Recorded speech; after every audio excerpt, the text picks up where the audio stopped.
Hi, I'm Jeff Curran, Managing Director of Curran & Associates, and we're here today to talk about the customer experience evolution.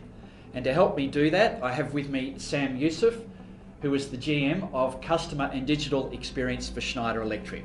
Thanks, Sam. Thanks, Jeff, and it's certainly great to be here on such an amazing topic. Thank you. Thanks for talking with me again regarding the customer experience evolution. So a question I have, do organisations miss the mark when it comes to process improvement initiatives as it relates to the customer experience? Sure, thanks, Jeff, and it's good to be back, and I think this is a multi-series we've been doing, and it's been good to talk about this topic. So to answer this question specifically, so in short, yes, and I'll talk about the reasons why, but most importantly, what are the key takeaways?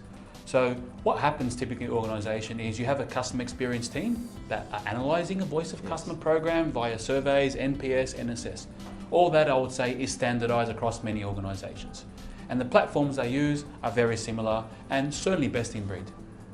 Then what you find is underneath that there are what we call CI departments or continuous improvement, or sometimes they're referred to as operational excellence, but sometimes they're even two separate departments.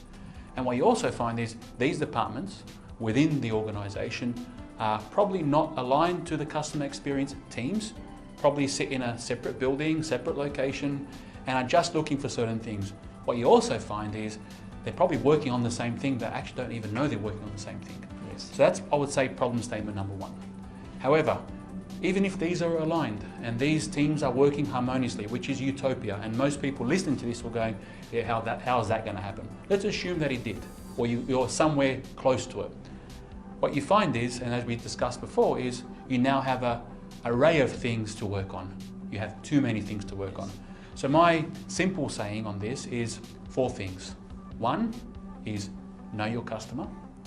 Two, hear the voice of the customer through the voice of customer programs. Three, and this is a challenging one, is define the vital few. Yeah. What I mean by that is don't work on 30, 40, 50 things at once.